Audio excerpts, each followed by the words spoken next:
So we will go live 10, 9, 8, 7, 6, 5.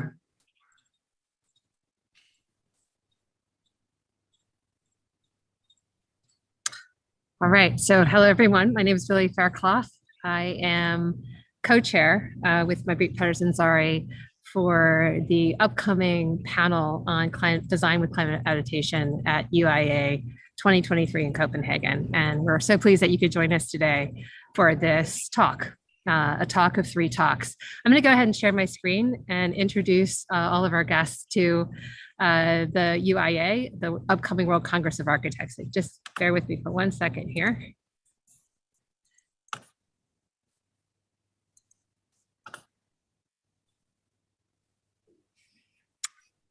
You shouldn't be able to see anything yet. Is that right? Right. There we go. Can you see? Yeah, we're good. Okay, so this is the first event of 3 events occurring over the next 3 days that is introducing a research community to a panel that's upcoming in 2023 on design for climate adaptation that is associated with the World Congress of Architects, July 2nd through 6th meeting in Copenhagen.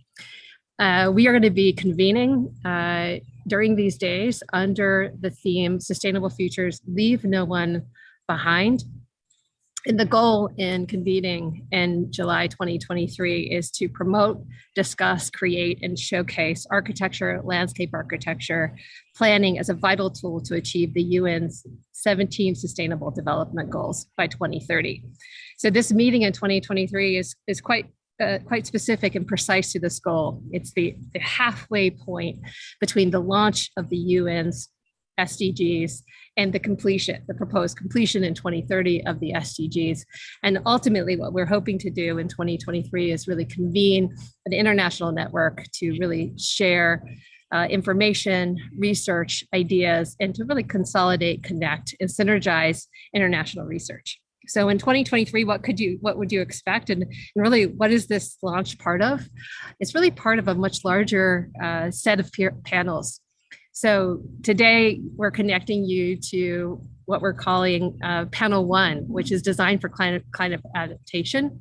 But really under the UIA conference, there are going to be 6 panels that are convening that are basically addressing this theme of leave no one behind. So in addition to design for climate adaptation, the conference will be exploring design for rethinking resources, design for resilient communities, design for health, design for inclusivity, and design for partnerships of change. This specific panel, Design for Climate Adaptation, addresses the profound urgency with which global communities are acting and adapting to Earth's changing climate. And we are addressing this profound urgency to really understand how the built environment is changing. So we are hoping to address or to begin to share ways in which people are adapting and to have a frank discussion about who's adapting, why and how, and at what scale. Within this panel in particular, there are 7 themes that we're addressing. And this talk today is directly connected to one of those themes. So within the panel of Design for Climate Adaptation, we are seeking your stories, your research, your visual essays to share adaptation through Indigenous knowledges, adaptation through frameworks, adaptation through feedback, adaptation through architectural technologies, adaptation through nature-based solutions, adaptation through behavior change, and adaptation through action. So today's talk is, as we mentioned at the outset, one of 3 talks. So we're proposing 3 talks in 3 days. And the first one that we've convened is adaptation with Indigenous knowledges. And we have a series of guests that will be introduced shortly. In tomorrow's talk is going to be addressing adaptation through nature-based solutions. and then finally, adaptation through behavior change and action. And really our hope is to introduce the purpose and promise of this specific theme within the UIA conference, and also to begin to develop some shared understanding of these various themes within the total complement of the 7 themes that we've pulled together under this heading of Design for Climate Adaptation. And finally, we want to encourage everyone assembled today to think about submitting to UIA 2023, to the World Congress of Architects. The deadline for abstracts is upcoming on June 20th. The deadline for full papers is October 3rd. However, just note, the abstract submission is not required. And then presentations of papers, again, happen at the Congress in July 2023, nearly a year from now.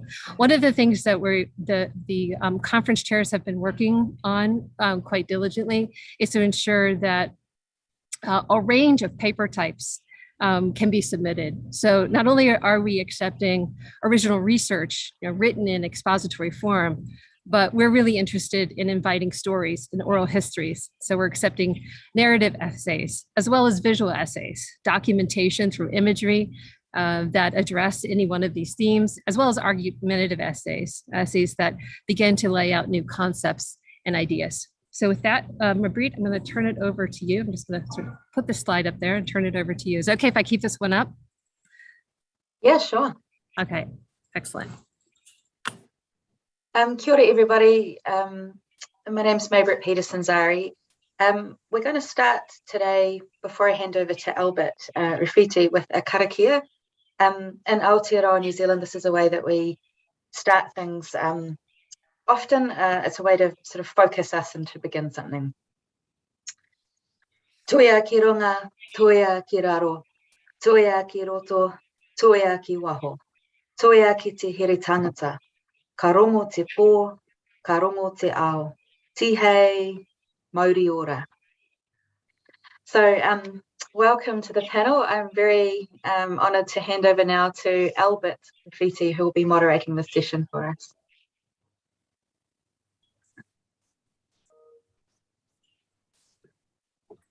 Tala whalawa. Tulo ilangi malangi malangi malangi.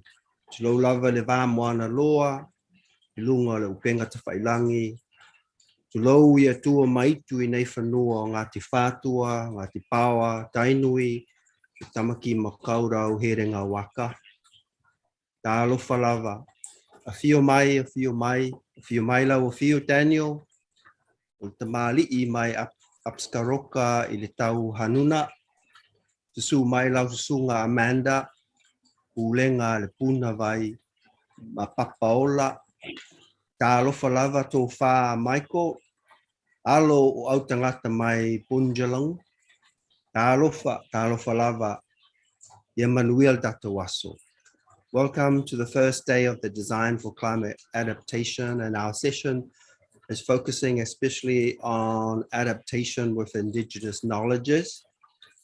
And I think one of the things that I wanted to come out of the panel and the questions that are being asked of our panelists is how our Indigenous responds to the idea, this notion of adaptation, and how Indigenous thinking about the ideas of adaptation or having to make do in the face of climate change happening worldwide. And I just want to give an example how this is in my thinking goes. I have to translate the notion of adaptation into the language that I know and the communities that I serve, which is Samoan. And the word that most suitable to addressing what adaptation is the word sui. Sui, S-U-I. Sui means to, it's an action, which is if you want to adapt or change something, you have to use water to filtrate the state in which something has to change from one state into another. So the word there denotes water has been a very important component in the way to adapt. and of course has ramifications in the way that climate change is happening globally. So I hope some of the discussions here would focus in those particular ways where we can use our own Indigenous notional worldviews, can address some of the things been asked here. So what I'm going to do, rather than me introducing the panelists, I'm going to ask each and one of them to introduce themselves and also the community which they're affiliated with and their work. And because is Daniel here, because Daniel being the eldest and the furthest away from me, I'll get you to go first, Daniel. All right, well, thank you very much, Albert. I'm not used to being the eldest in the room. I guess that's a new thing for me. I'll have to get used to. Shot daje, Bia Apsalaga, Bia Daniel Glenn Hook, Bia Akshia Ishuigia. I am Daniel Glenn. I'm from the Apsalaga Nation. We are known as the Crow Nation as well. We're the people of the long-beaked bird from the state of Montana in our traditional homeland where we still reside. I am speaking to you from the land of the Salish people in Seattle. So I'd like to acknowledge the Muckleshoot and the Duwamish people, who are the original people of the territory that I'm sitting here in. And I'm very honored to be here with you all and representing my firm, Seven Directions Architects Planners. So I'm a Native American architect, born and raised in my home territory and in the Crow Nation. Both my mother and father were tribal members. And I grew up in this business of working with tribal communities. My father was an engineer and my mother was his business manager. And they were one of the first Native-owned architecture, engineering, and construction firms in the region. And I grew up working with tribes throughout Montana, Wyoming, and the Dakotas. And then as I completed my own studies in architecture at Montana State University and then MIT, I returned to my home state and then began my own practice, which is Seven Directions Architects Planners. And I've been focused on designing specifically culturally and environmentally responsive architecture for primarily Indigenous communities for the past 20 years within that entity. I guess it's 24 years now.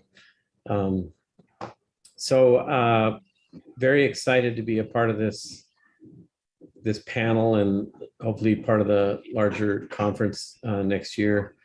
And it's great to see Albert again. We got the chance to be roommates briefly when we were visiting, and he got to meet my daughter. And so it's exciting to see him. And I miss Aotearoa immensely. I want to come back. We spent quite a number of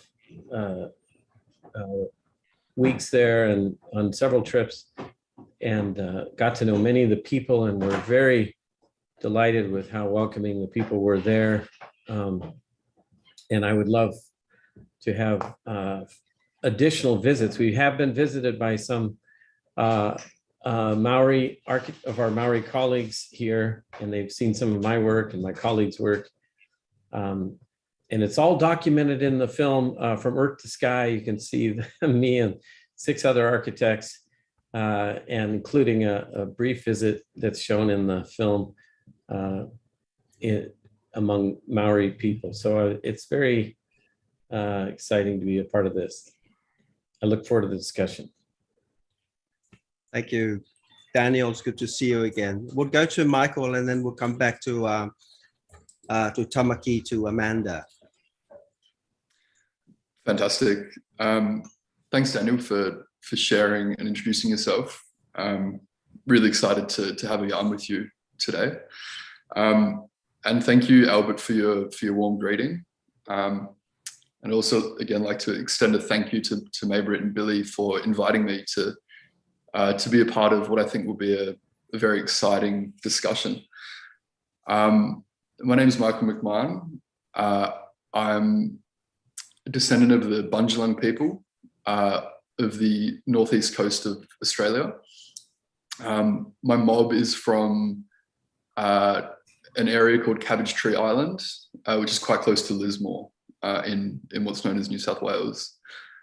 I am speaking on the unceded lands of the Wurundjeri people, and I would like to extend my appreciation, acknowledgement and thanks to elders past, present and emerging. And I'd also like to extend an appreciation and a thanks to all First Nations people who are joining us in this space today. A bit about my story. I was born on Yolngu country in northeast Arnhem Land in Australia, on a very small island where my parents met as teachers. I then moved to Larrakia country, which is known as Darwin, a tropical capital city of Australia, of the Northern Territory. And the closest, I suppose, other capital city is Denpasar, which gives you a sense of how big Australia is. Growing up on Larrakia country, a lot of concrete buildings that were standing in complete opposition and conflict with both Larrakia ways of being, doing and knowing, and also the environment. And growing up in that kind of condition was a formative experience for me. And from that moment, I've been thinking about how we can better reconcile our built environment with people in place and the lands that we exist, and that we're part of and that we're on. So very excited to share some thoughts and ideas. Thank you. Thank you, Michael. Amanda. Kia ora. Thanks, Albert. Tēnā koutou katoa. He mihi nunui kia ki ngā mana whenua. He mihi ki ngā rangatira. No nā te rangi wewehe, nā te whakaue, te aitanga māhake, runga whakaata hoki ahau. E rere atu nei ngā mihi kia koutou. Kia ora everyone. I've just noted my iwi or clan connections and acknowledge the people of this city, Tāmaki Makaurau, Auckland. I've also acknowledged you all and particularly want to thank Maybrit and Billy for hosting us today, Albert for moderating, and kia ora hai to fellow panelists. I'm an associate professor at AUT in the School of Future Environments, in the same school that Maybrit's in. I'm also program leader for a large externally funded urban action research, and that's really focused on system change. It's trying to indigenize our cities.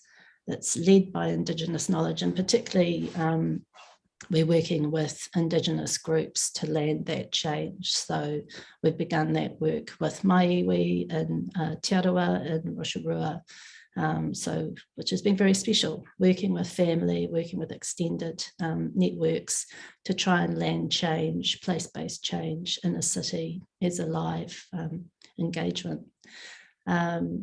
So I'll probably talk about that a little bit more, but at the moment, yeah, just want to say thanks for having me here and looking forward to the discussion. Thank you so much to the panel for introducing yourself. And the first question that I'm going to throw out, and I'm not too sure who's going to answer the question, it's about the if what we are thinking about is this notion of indigeneity, and how we are thinking about those knowledges that we draw on. I'm wondering, is there a particular orientation about the idea of the environment and climate change, especially in terms of the words or the translation in your own languages that you can talk about and how that is enables you to have an approach in your work. Can we go first to Michael, please? A really fascinating and interesting question. For me, I haven't had the opportunity to connect strongly through the Bundjalung language, but the idea of country and the concept of country that carries me and supports me, that I think I can talk about that in a way that will be of use in answering the question. So my idea of country is entanglement. So it's understanding that you know, people have come before me, people will come after me, and also it's this kind of layering up of generations, but also layering up of country and what we do, what we contribute, what we care for, what we value, what we privilege, what we platform is country, returns to country, and provides that kind of motivation and inspiration for future generations. So to bring it into the context of the built environment and of architecture, whenever I'm thinking spatially about anything, I've always got country as a sounding board for how I think. From a cultural perspective, from a social perspective, you know, what am I doing? How is this functioning for elders? How is it functioning for younger generation? But also, how are the decisions that I'm making spatially, how do they have a direct impact on country? So in terms of material choices, in terms of the reuse of materials, in terms of thinking about time in our built environment and time in a spatial sense. What becomes of our buildings in 100 years? What becomes of our buildings in 1,000 years? And I think that is our responsibility to think in that way. And my conception of country really drives that and really pushes that responsibility, to which I'm incredibly thankful for. Thank you so much, Michael. We'll go to you, Amanda. Yeah, thanks for that. Yeah, a lot that resonates there for me, Michael. And in terms of that idea of translation of the concept of the environment or climate change, you know, it's interesting that the translations, they're not exact. They're like blurry photocopies, aren't they? You know, there's really profound differences in understanding, and it's an ontological order of difference. It's a profound difference in the understanding of how we live in the world, between many Indigenous knowledges and between the kind of culture that comes with modernism, capitalism. And, you know, we live between worlds. I'm sure all of us here have a kind of ecological cultures that we exist in, and then these kind of modernist capitalist cultures that we exist in. But certainly what I try to do, because it is impossible in many ways to translate, is simply to find parallels, find bridges, and work in parallel together, finding groups that also are earth-oriented. So other earth-oriented ontologies, other ways of thinking that fit planet dwelling. You know, if you want to live on a planet, you need to be following practices that allow that planet and the life support systems of the planet to survive. And certainly the sort of ethos behind Indigenous knowledge often allows for that. So and I think the difference, and there's quite a lot of writing about this, isn't it? For Indigenous cultures, you tend to focus to the sort of inherent well-being of the environment as a living system to which we relate, and you try and work to sustain that well-being. And I see that in the writing of, you know, a number of different Indigenous climate activists or philosophers. Certainly that's my approach too, is I work with the concept of Māori and Māori order a lot, which is about a vital, connected life field or life support system. It's really understanding that we live in a living world. The ideas of biotic and abiotic are not that useful. They're not really that accurate. In fact, we cycle in and out of biotic and abiotic cycles. You know, we ourselves, you know, come from molecules and particles of the world and we return to them. So for me, that idea of relational connection to the world is fundamental, and trying to employ ethics and strategies and approaches that maintain the well-being of that world is really important. And so I see real resonances with what Michael was talking about responsibilities to country. Yeah. Kia ora, I'll leave it at that for now. Thanks, Amanda. Over to you, Daniel. Well, I think I'll begin by commenting on when I had the opportunity to be among the Maori people in Aotearoa and Samoans like Albert here, is that I was, and also when I was in Australia with Aboriginal community and of designers as well, I've had this wonderful opportunities to be there with both. And what really struck me was how much commonality we shared as Indigenous designers, you know, coming from an Indigenous perspective, even though we're from very different climates and different contexts. And we seem to share commonalities both from this idea, certainly of, as Amanda was talking about, this relational understanding of the environment, relational in the sense that it is one of our relations. We are part of this family, and truly the idea of the earth itself as our mother, and all the creatures within it as our brothers and sisters. It's a family, and when you're in a family, you don't, you know, unless it's a really messed up family, you don't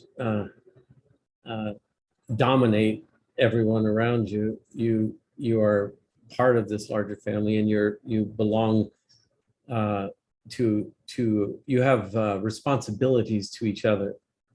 And so in our culture, in the Apsalaga culture, you know, we think of and teach the idea that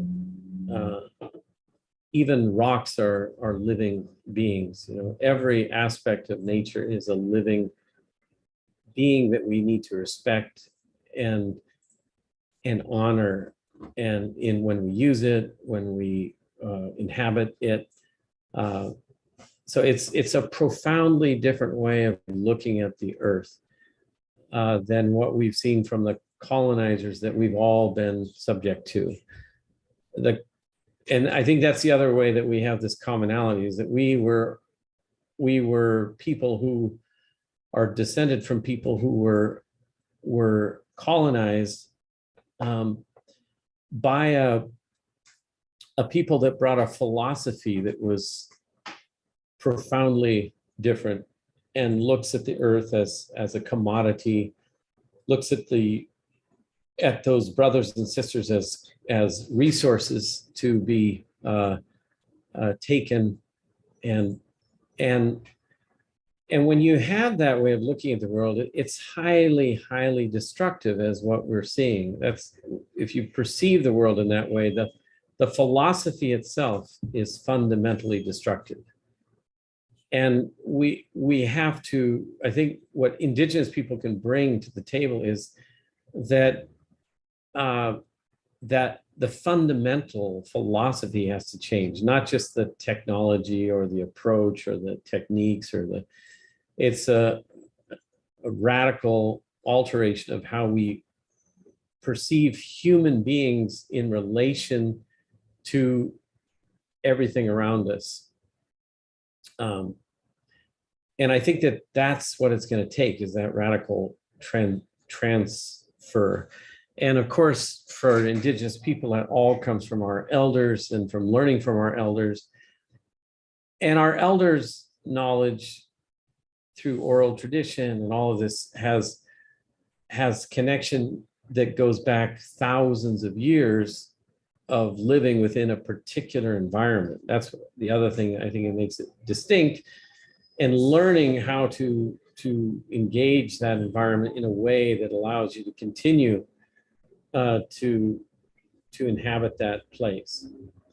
If just north of Montana, up in present day Canada, there's a buffalo jump museum that's been built there. It's called the Smashed in the Head Buffalo Jump Museum. And there are, beneath that museum, there is a buffalo jump that is layered over 10,000 years of jumps. So every year, annually, for 10,000 years, the people of that area were going through this ritual of guiding these animals to this cliff, and bringing them off the edge, and then collecting their meat and their shelter and their every aspect from the body of the buffalo. And it was all ritualized. It was all there was a process of respecting that animal and what it's giving to those people.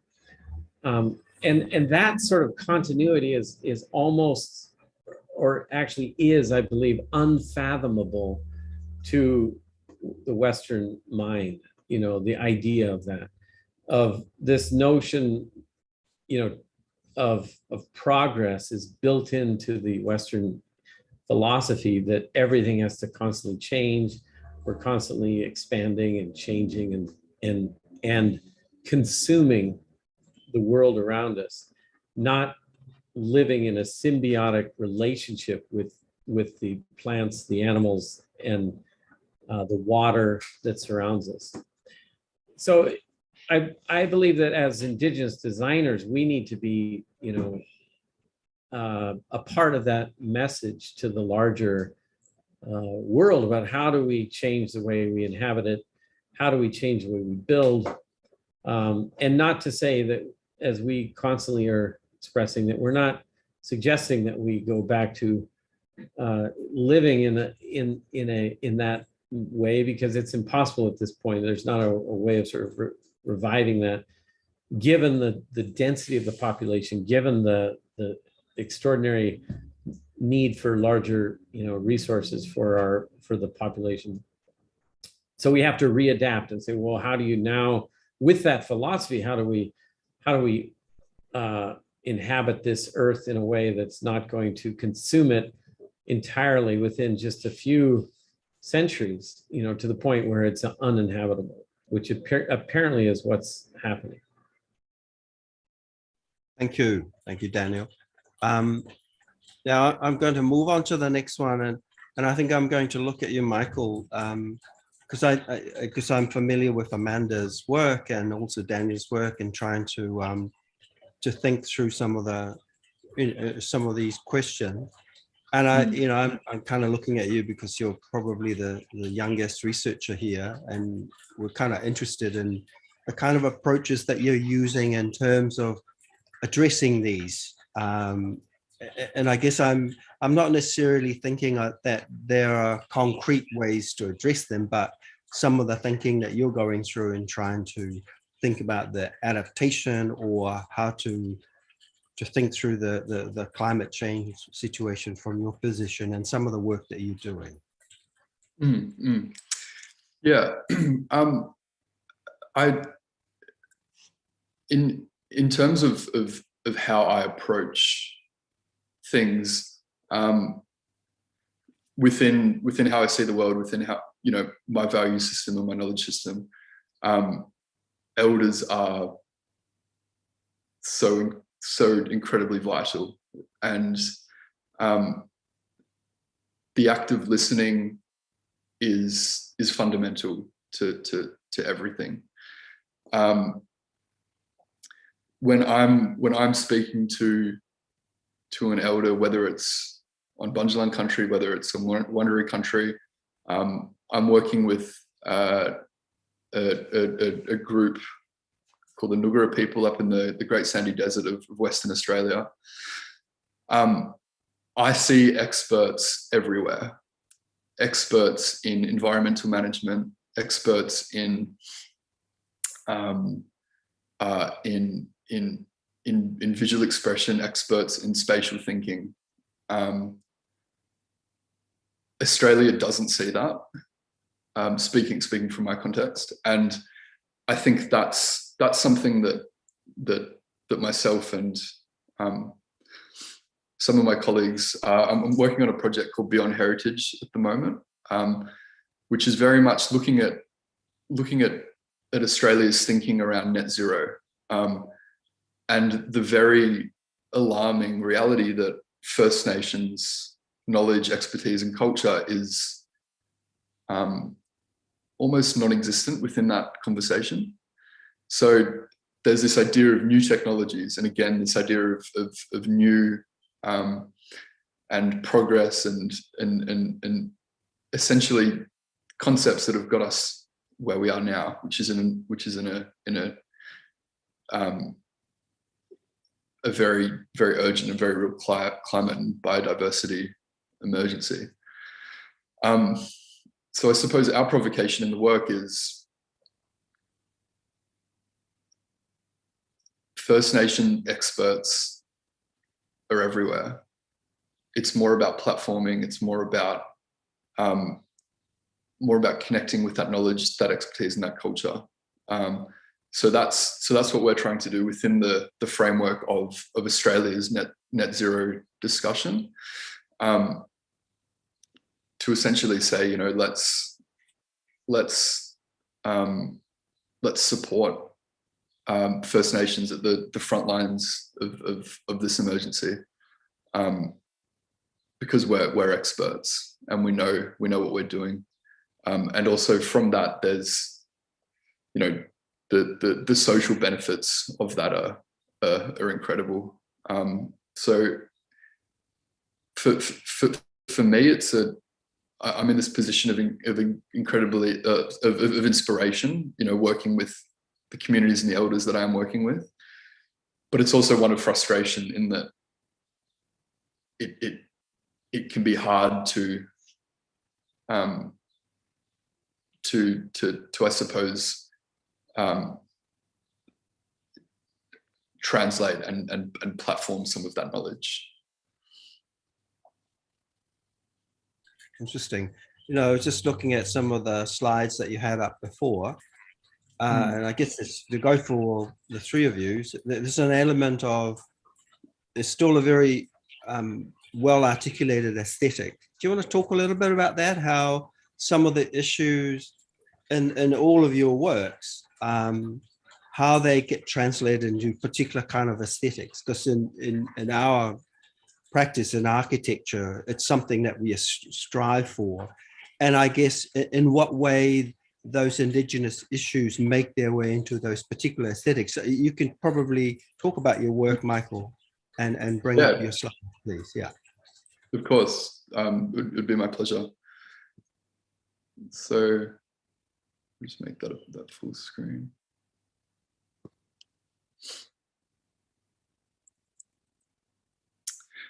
Can everyone see the image that's on the screen now? Yes, it's not full screen though. Oh, it's not. Sure.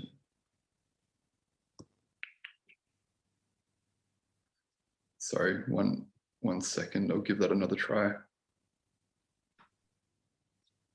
How is that now? Perfect. Yeah, Yep, yeah, perfect. fantastic. That's good.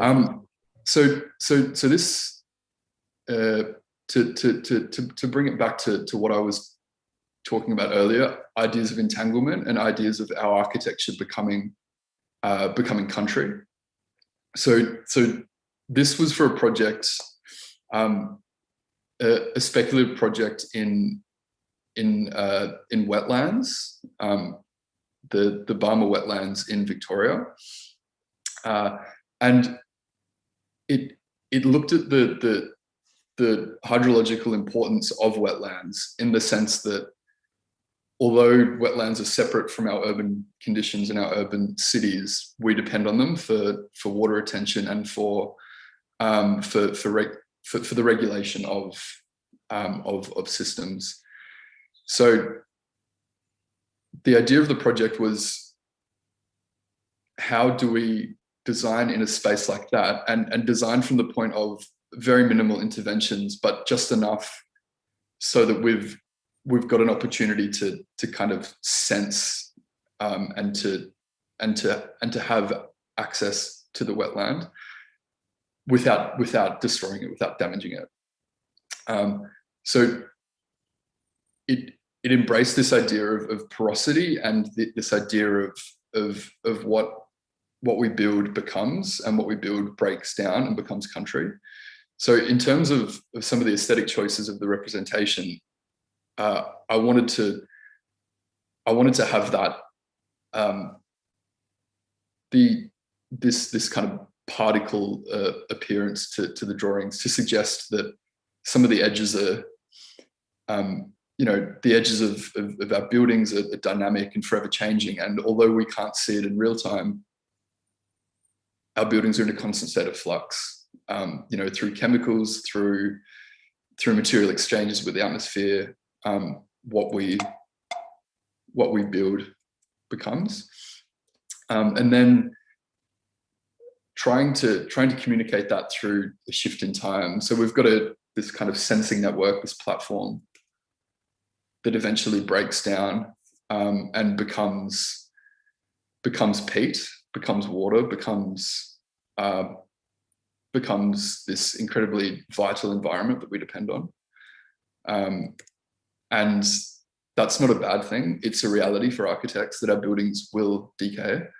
So instead of trying to fight that, why don't we need to factor that into the design process and think about construction for deconstruction. We need to think about how we can reuse our buildings. And also in the moments where we can't reuse, we need to make material choices that don't hurt and destroy country. So in an aesthetic sense, I tried to communicate this kind of softness and this liminal space that exists between country and architecture. And that's what drove the aesthetic choices of the drawings. Yeah, thank you, Michael.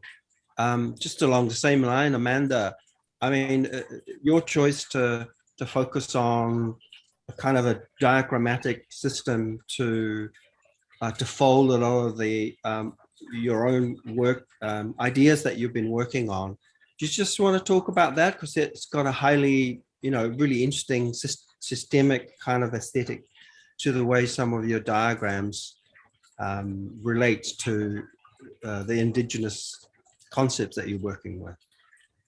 Yeah, thanks. I guess in terms of that question around climate change adaptation, I focus really particularly on system change, transformation, because, as other speakers have said, that we're at this stage of multi-system breakdown, ecological breakdown, and so we need to make a whole range of systemic changes. And so in our research, we focus on Māori-centred change, where Māori is the sort of planetary life support system. You can think of it as a sort of life field. It's a connective thing that ties together us, mountains, the sea, rivers, insects, the whole sort of ecosystem as a sort of relational whole. And in terms of the way Māori understand life or order, that word order, life, it also means well-being.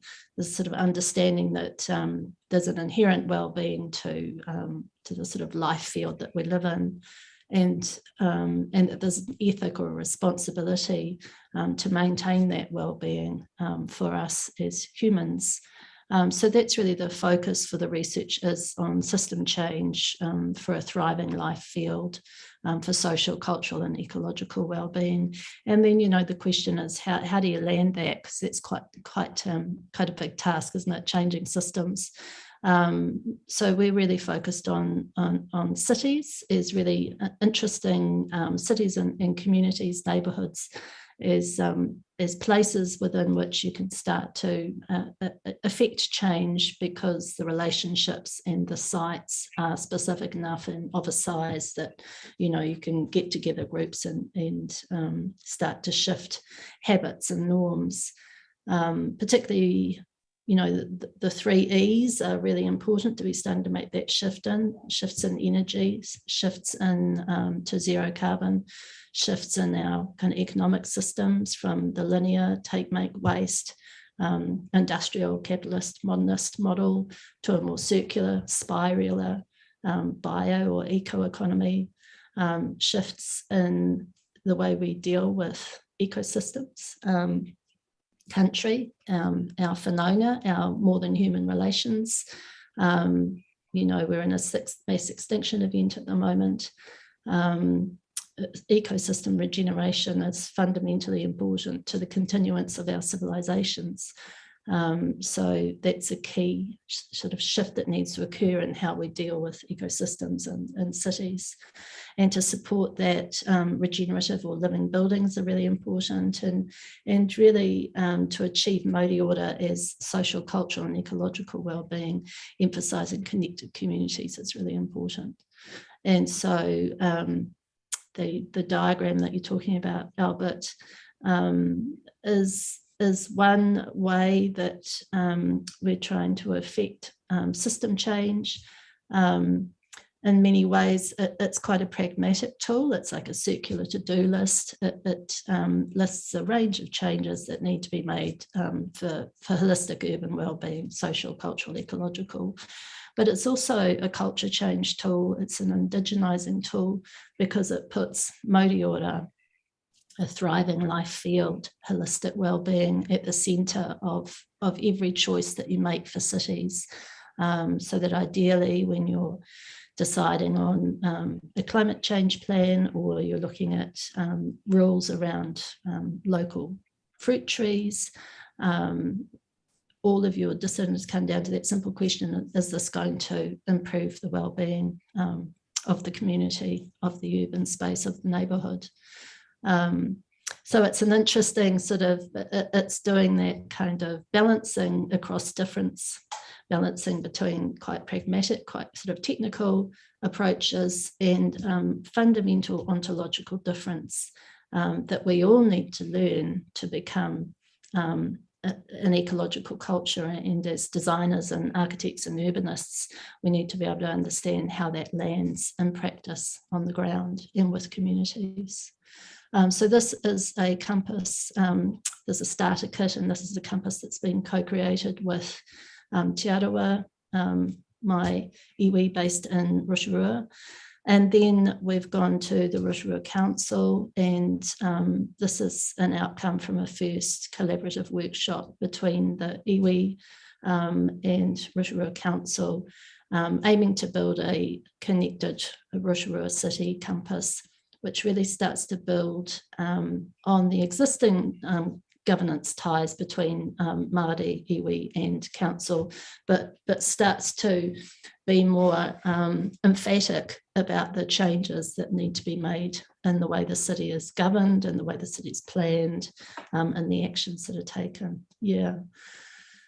And it's really trying to land an understanding of Māori as a connected life field or a life support system trying to land that understanding that the global and the local are contiguous. They're always connected, and trying to center our local urban actions within the larger framework of the wider well-being of the life field that we're part of. Yeah, don't know whether that's really answered your question very much, but I might leave it at you. Yeah. Yeah, we'll go to you, Daniel, and you're probably the most engaged here with the fabric of design and architecture, because you've done so much work with your communities. And yeah, just want to talk about your, a lot of the ideas and local concepts that you're working with is actually embedded in the building, in some of your buildings. I don't know if you've got any slides, but yeah, and even the notion of 7 direction, which is the name that you've taken to be in your firm, is highly embedded in the aesthetics and the rationale of your communities. You want to talk a little bit more about that? Sure. Well, I can start. I didn't see we were going to have slides until this morning, but I grabbed some that I can show. There's one project I think is most relevant to the discussion. But let me start. Can you all see my background okay that I'm in? So this actually embodies a lot of our aesthetic and cultural approach, this particular space. So this is the rotunda of the Payne Family Native American Center in Missoula, Montana, at the University of Montana. And I think it's, you mentioned the 7 directions. The 7 directions are actually embodied in this space. So the 7 directions are the 4 cardinal directions, which are marked on the floor at the lower level. And then the 5th direction is up to the sky, which is marked through this oculus in the ceiling. And the 6th is down to Mother Earth, which is also marked by a drum circle at the center of the space. And then the 7th direction is inward to our hearts, which is less tangible, but it's essentially when you're in a space like this, I think it becomes a contemplative space, and it connects you to your own thoughts about where you are and how you fit into the larger environment, because the environment is you're connected directly to the larger forces of nature when you're in a space like this, just as our ancestors were in, for example, a teepee lodge. The teepee lodge was also a circular space, and the doorway faces east. The doorway of this rotunda faces east, and honors that rising sun and connects the inhabitants directly to that cycle every day. So I think part of our architecture is making that connection to nature visible, and tangible, also through material choices. So the structure itself is built using wood, ideally directly from the region.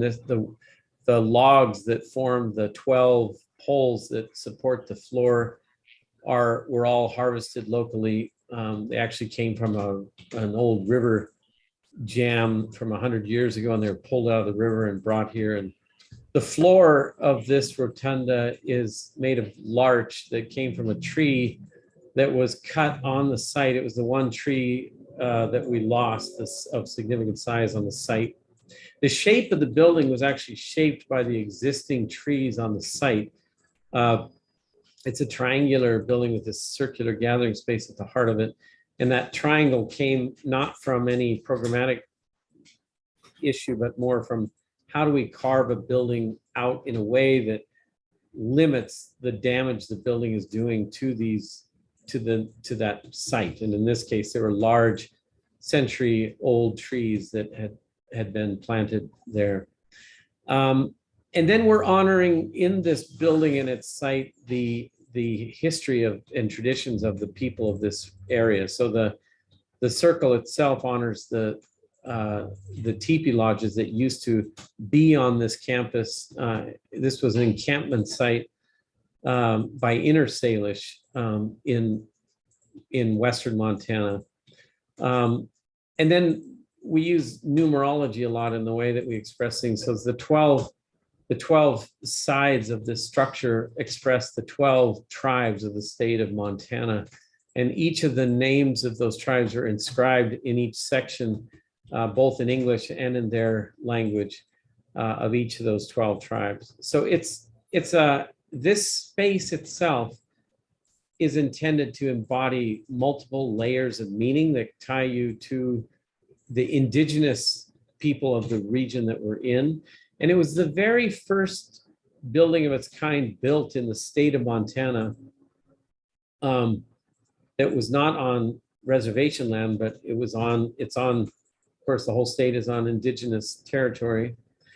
And that embodies and celebrates the indigenous culture and recognizes it. And to me, it's part of that decolonization effort. It's like, it's claiming a place at the table for the indigenous people at the University of Montana and in the state of Montana, and for all the tribes of Montana. And it's become a gathering place for the people. And beneath the floor of this, the rotunda, we placed a planetarium. We had a circular space, and we put a dome down but below there. So it's another circular space, and you go in there, and in that space, you can directly connect to the star stories that our ancestors have been telling for centuries and millennia in this region, and learn the connection of the cultures and how each culture saw itself within that larger natural world.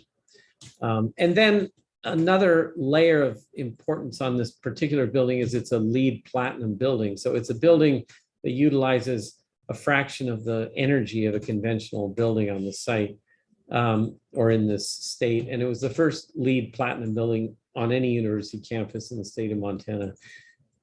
And, I also think it's not unimportant that this building has been embraced by all the people and the students of the campus. It's actually been voted by the students on several occasions as the #1 piece of architecture on the campus. And to me, that's very important that it's become a physical connection point, a place of learning for non-Indigenous people as well, to learn and to respect and honor the contributions and the knowledge of Indigenous people. And what's even more interesting is beneath this floor, the ground floor, in a second phase of construction, we built a daylit basement, and in that basement is now the Eloise Cobell Land and Culture Institute, which honors Eloise Cobell, who fought to claim the funds and the territories lost through fractionalization of our reservations.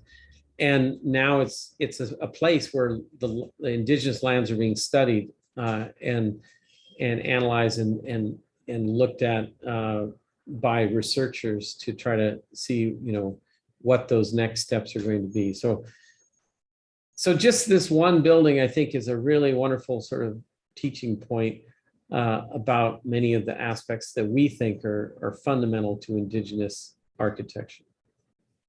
Yeah, thank you so much, Daniel. You've kind of raised the question of the big D there of decolonization. So I'm going to ask the panel about, your views over adaptation or over decolonization, and what does that mean for you guys? I'm just going to leave it up to you. I think Michael is going to jump in there. It's it's a tricky question in the sense that to bring it back to our Beyond Heritage project, this idea of thinking about platforming and creating space for First Nations culture and knowledge and expertise. I suppose I'm going to ask another question, right? It's when we do get that institutional recognition, what does that do to our culture? And what does that, and what's gained and what's lost? And I think there isn't, it's every discussion, every situation is very nuanced. At the core of it, it is that communication, and at the core of it is agency for Aboriginal people, First Nations people. In some instances, it might make sense to work with a certain institution or a certain economic system or a certain way of planning. In others, it may not make sense. But to have that decision to engage or not to engage, I think that is fundamental. And I think that's radical, and that's a very important step in the decolonization of some of these institutions and these systems. Yeah. Anyone else wish to offer there? Yeah. Oh, go ahead.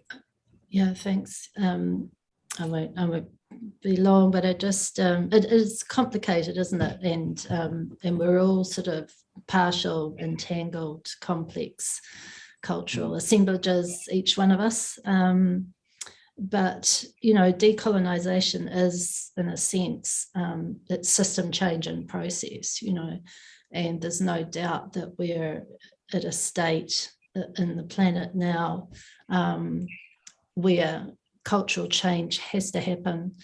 In terms of how that lands with the work that I'm doing, with the city that I'm working with and with the mana whenua or the people of that land, I guess it's a process of indigenisation, and it's a kind of ecologizing process for everyone. And in terms of the aesthetic of that compass, it's really an aesthetic of co-creation and transformation. It's those compasses, those kind of actions for urban well-being are co-created by those communities that we're working with. And as you bring a city, and as you bring a council, and as you bring planners around a table to talk about how you can centre all of their actions, all of their practices around Māori ora, around an Indigenous concept, you really are indigenising. You are really changing the nature of that civic space. And as you then start to change the kinds of infrastructures that are put in place, with an emphasis on more ecological infrastructures, as you start to shift the kind of social and cultural infrastructure, so that there's more emphasis on connected types of buildings, social connection through things like papakainga or co-housing, an emphasis on shared spaces to build community and build human well-being. You really are affecting change, So decolonisation, I think, is sort of fundamental to the processes that all of us are engaged in system change. And we all need to kind of decolonise ourselves from the shackles of kind of modernist, industrialist, capitalist thinking. And we all need to ecologise. And Indigenous peoples have ancient expertise in that way of thinking, and it isn't an order of difference, it's an ontological order of difference that needs to happen. Yeah. Kia ora, I'll leave it at that. Daniel.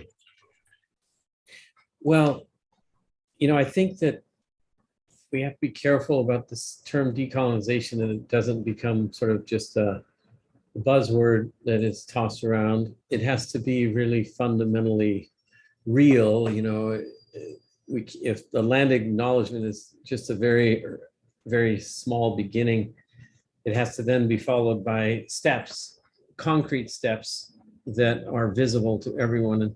And to me, it's also, it's about a consciousness shift, as I was talking about earlier, not only in relationship to human beings, to Mother Earth, but also non-Indigenous people to Indigenous people, and beginning to recognize that reality.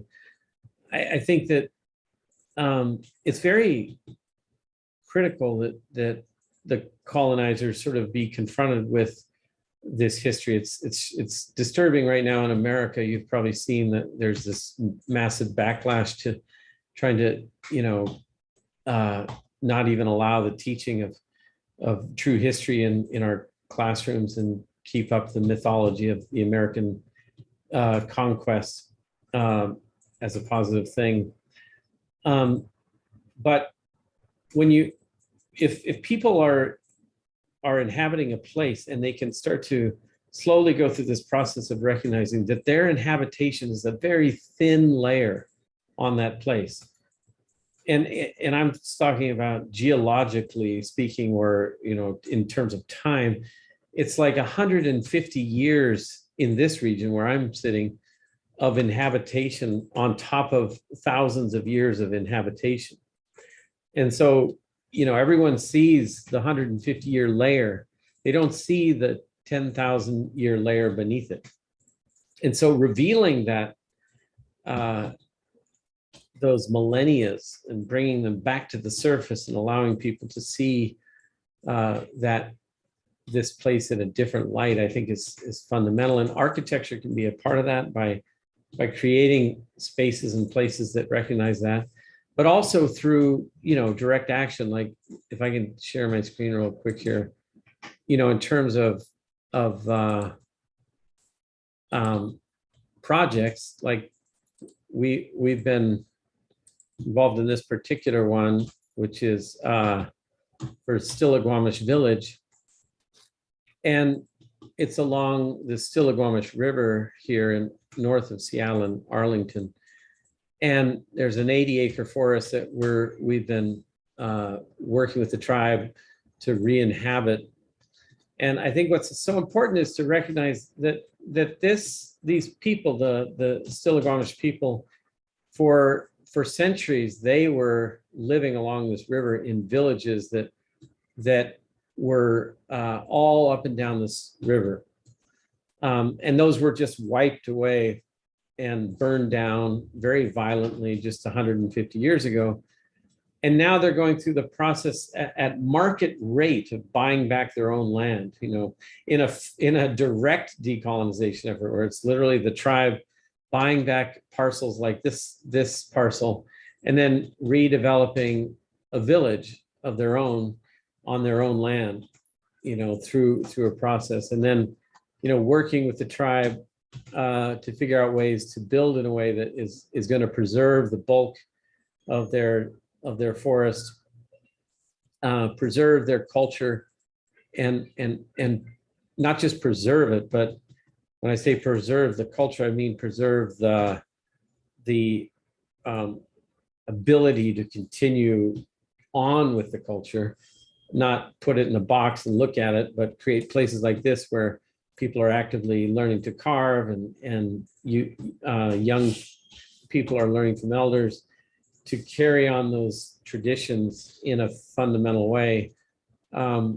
And this, for example, is elders housing for their elders, and honoring those elders in a respectful way and giving them a place that elevates their culture and honors their culture and rebuilds, you know, in this region, the plank house, the longhouse that was systematically destroyed, and bringing it back as an iconic architecture for the people of the region to be able to inhabit and be a part of.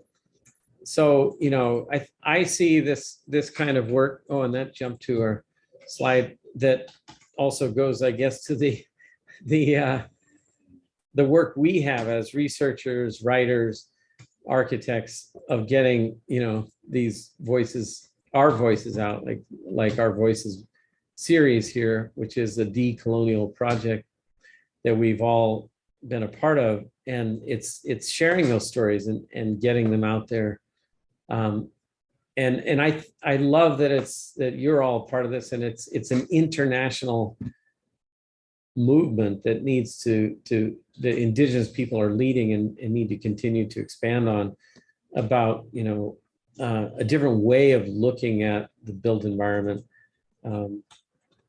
and decolonizing not just the physical environment, but really to do that we have to decolonize the mental environment, the way that the colonizers have taught us all to look at the world, and how our whole economy is structured to consume the world, and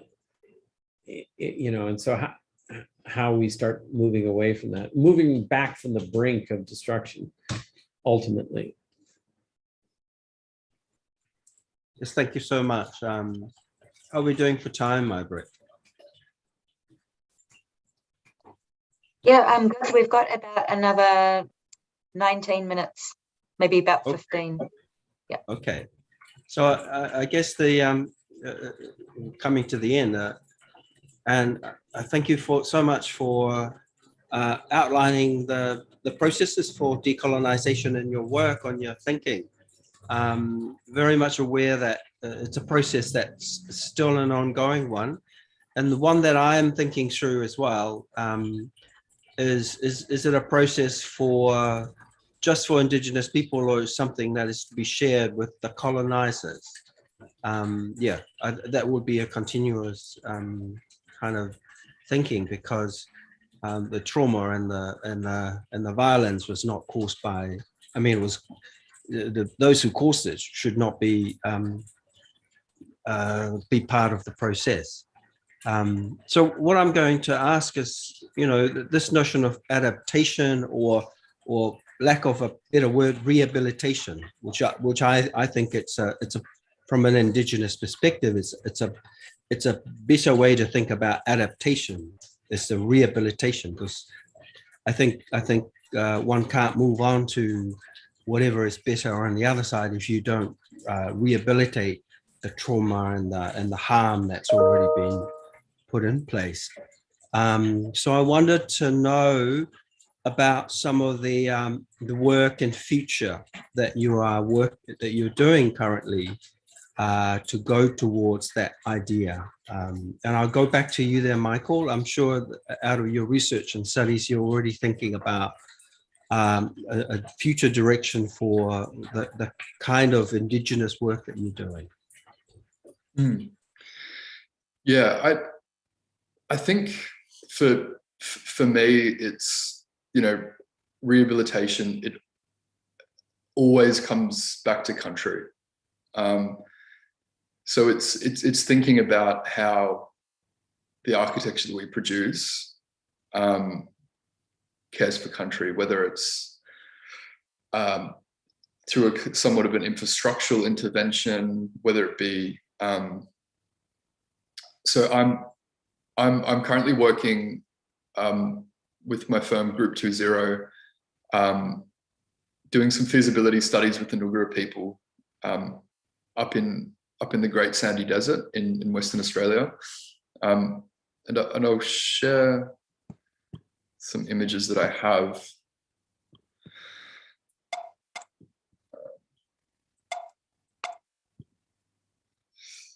So can everyone see the incredible Noongar canvas?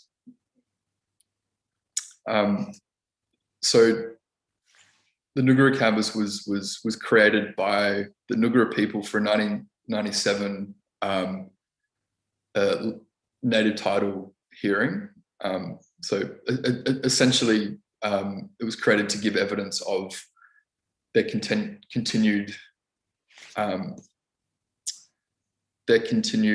connection to country. They were successful in 2007. A determination was granted on on their part of the Great Sandy Desert.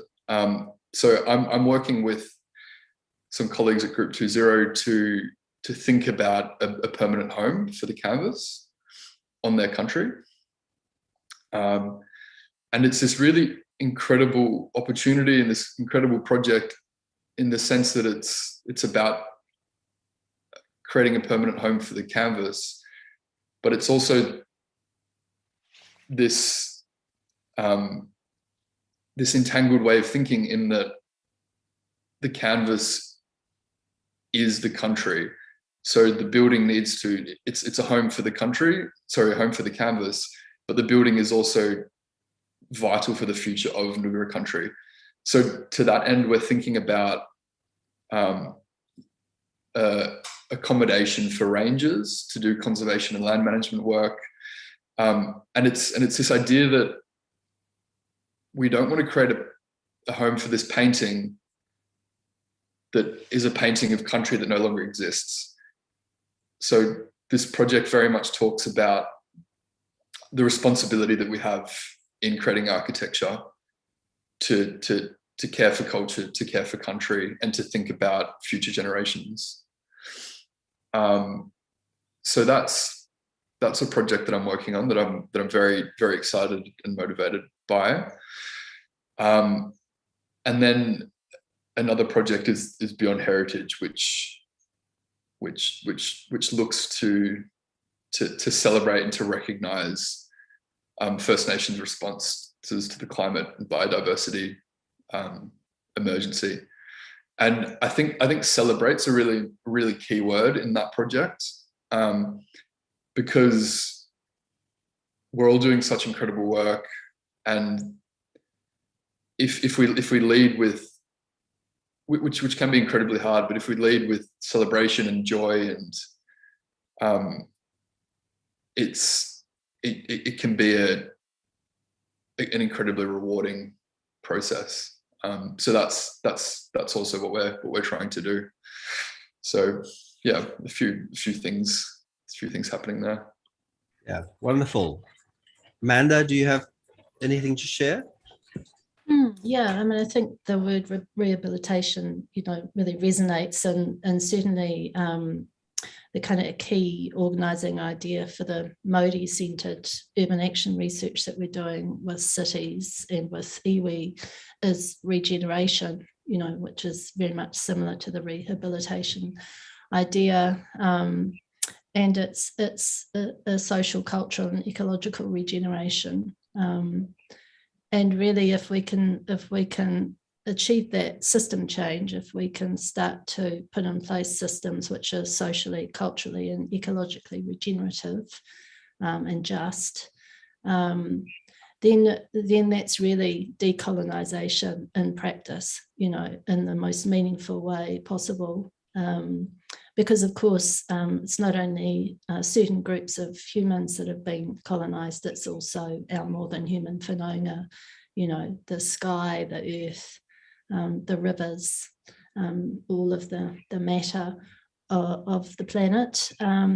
Particularly, in New Zealand, we have a real ecological diversity crisis. There's been so much that's been lost to that linear take, make, waste capitalist economy and set of systems. And so regeneration is fundamental to a meaningful decolonizing process. If we can ecologize our cultural systems, if we can always ask that question of how do we bring holistic well-being whenever we act, then that's the most meaningful change that could happen, I think. Yeah. Kia ora. And Daniel, I'm sure you've got lots of things planned in the coming year or so. Yes, we're quite active in our office with projects. I've been very excited to be welcomed back to my own territory. I'm doing a cultural center at the Little Bighorn College, which I had designed. I've been the architect on multiple buildings there over 20 years, and this is the latest one. And you know, we're also doing a heritage museum in Lakota country over in South Dakota with one of our key staff people here who's Lakota. And, you know, it's so, I guess when you get to do that as an architect, you get to go to your own home territory and be a part of that effort.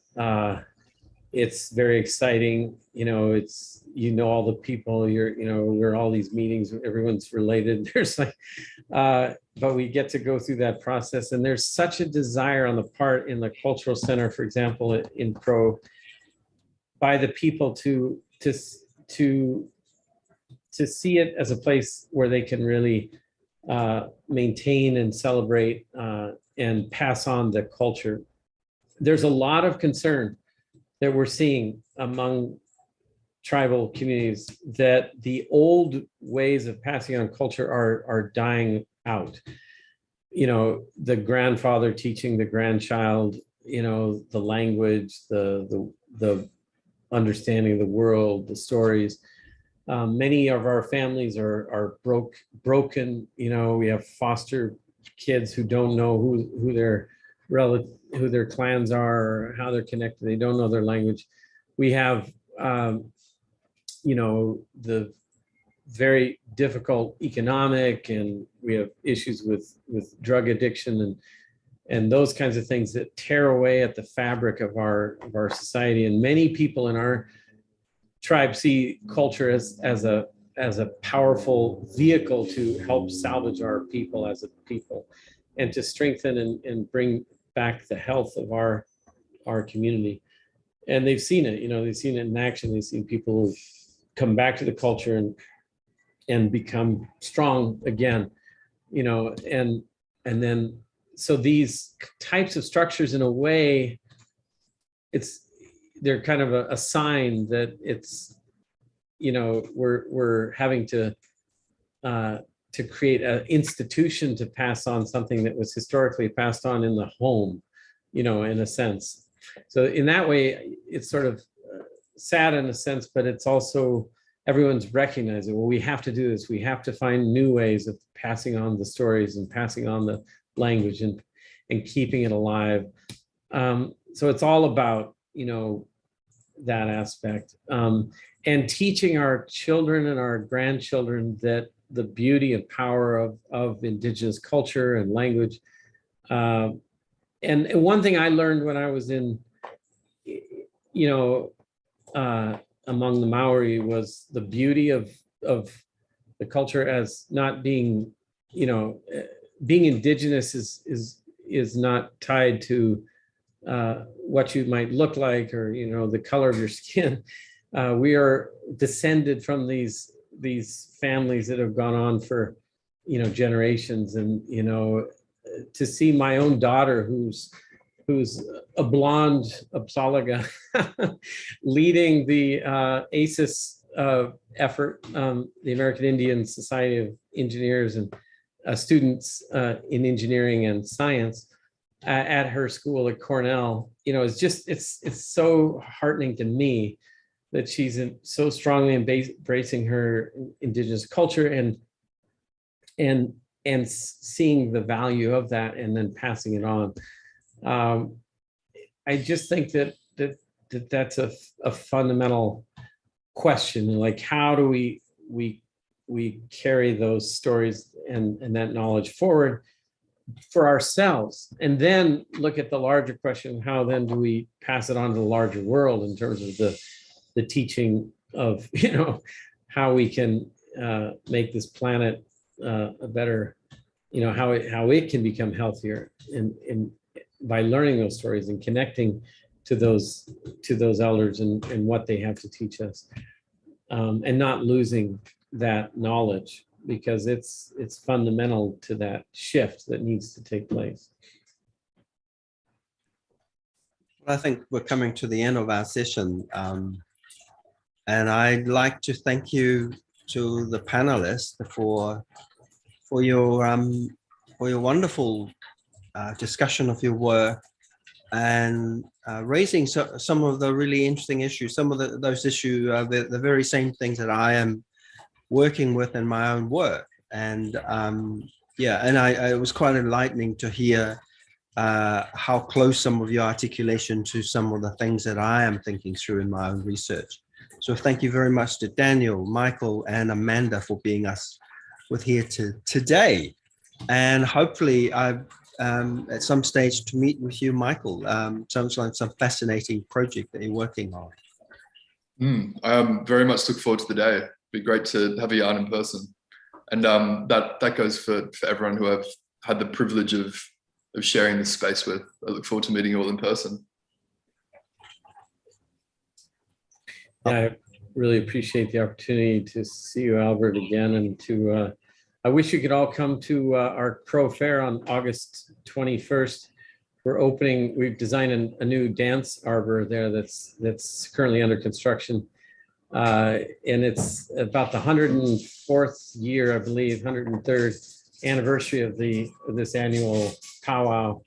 And thousands of teepees gather there and people for this event. And if you're interested at all in learning about Indigenous culture, you should try to make it someday to our fair in late August, and I'd be happy to see you there.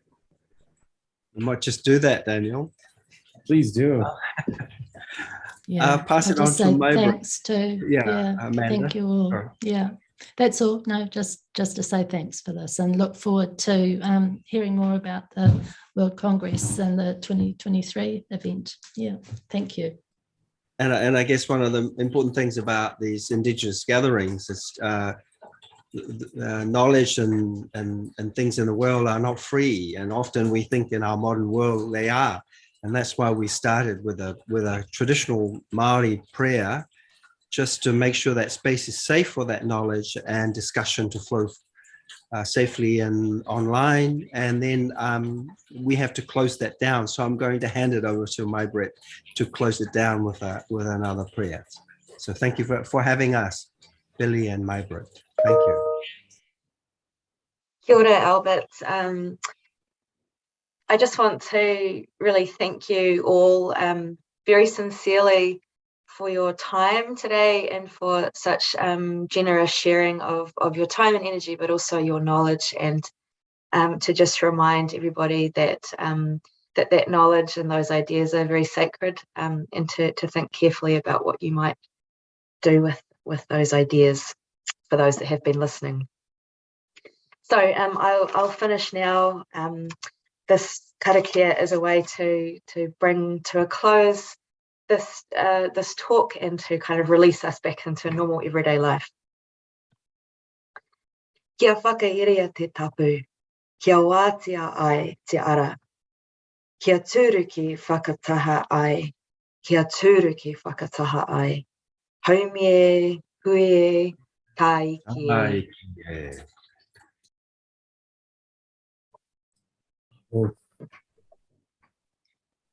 Well, thank you. Thank you very much. Thank you.